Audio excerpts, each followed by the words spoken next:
Hey, it's Biddy Penny. Welcome to my channel. Today I am sharing tips and tricks that I am using to do a no buy.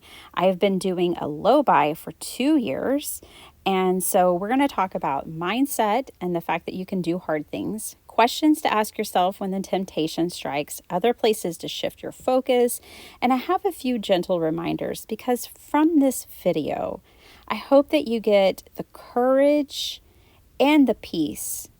I think both of those things are needed to be successful in a no buy, and I hope that that is something that you get here with me today.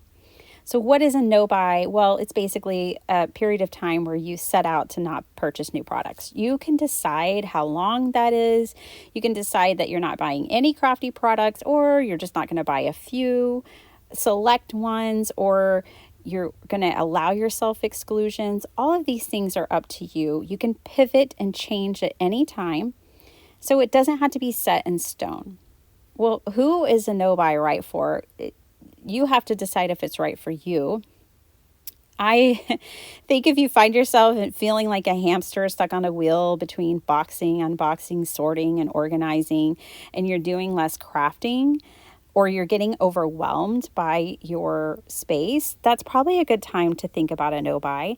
Or if you have other things you want to accomplish with your money, the mindset is crucial. For 2 years, I thought I couldn't do it. For 2 years, I told myself there's no way I could do a no buy. I can only do low buys.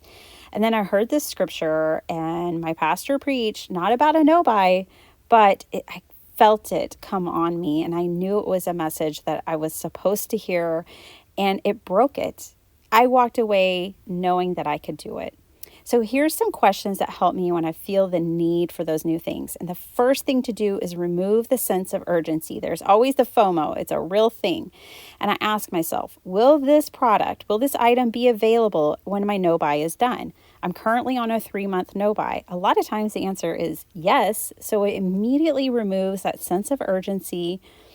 Here are some other questions I ask. Do I have something like this in my stash? How many projects or uses can I think of for this product? Is this purchase an impulse or a need to fill a gap? And, I could go on and on with different questions. I would love to maybe hear some of the questions that you make yourself ask before an answer before you make a purchase. My personal hacks right now is joy. Will this purchase bring me more joy than disappointment of breaking my no buy? And I'm making myself save as much as I spend. If I break my no buy, like if I spend $25 on something, I have to save $25 immediately, transferring it immediately into a savings account. So suddenly that $25 turns into $50. It's a good one. Other places to focus. So there are so many fun places to shift your focus and energy. So cruise through Pinterest and find something new. Find a new project that you've never made before, or size of a card or something like that.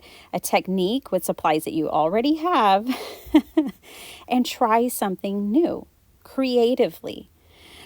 Get social. Join a group on Facebook that's focused on crafty project shares and post something. Join a crafty challenge on Instagram or with Craft Roulette. Get social. Tell a friend about what your goal is. Maybe they're not crafty, but they'll want to do it too. Maybe they have an area in their life that they're overspending and they may want to join you in the no buy, and y'all can be each other's accountability partner. Shop your stash. I feel like this is such a cliche, but let's talk about it. Build a kit. Build yourself a kit. Curate your own kit with everything that you have. Fill up a box and then unbox it in a beautiful way. Clear a space in your craft room and set up your new beautiful kit and bring back the appreciation and the feeling of how special these supplies are. Shop your stash by exploring your space. Maybe you set up your craft room 5 years ago, like me, and your interests have shifted. I've done this recently. I've been finding that I'm rearranging things. Not a ton, not the whole thing all at once, just a little area here and there, and go on a treasure hunt. Explore. The mindset matters so much. I have to revisit it, you guys.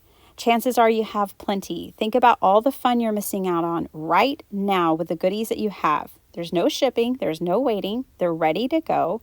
You're going to have more fun. You have plenty. You have plenty. It's not the haves and the have-nots. Get that mindset out. Take it out. And the gentle reminders, if you break if you decide to make a purchase and you break your no buy, you haven't failed. In fact, you probably gave it greater consideration than you normally would. And you may have gotten insight onto your journey. And it's okay. There's no crafting police. They're not going to haul you away in their beautiful little paddy wagon. There's not enough room to haul us and our craft supplies away. Be mindful. Limit your exposure. You can delete emails. You don't have to read them. If you know they're from a company that tend to bring the temptation, skip the trip to the store. You don't need to go. Be alert. Take notice when you're feeling those impulses. Remind yourself of your goals. Come up with some slogans. One of my favorites is love it, leave it. Put your goal ahead of your impulse. We feel so many things throughout the day. You have thousands of feelings every day, but you don't have thousands of goals.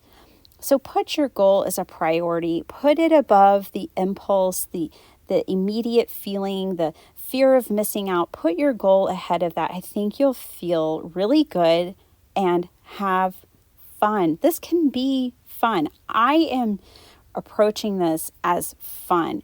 Maybe you're competitive, maybe you need rewards, but I encourage you to find the fun in the no buy.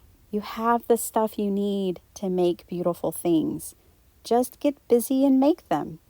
I hope you enjoyed this. I always enjoy hanging out with you, and I'll see you next time. Bye.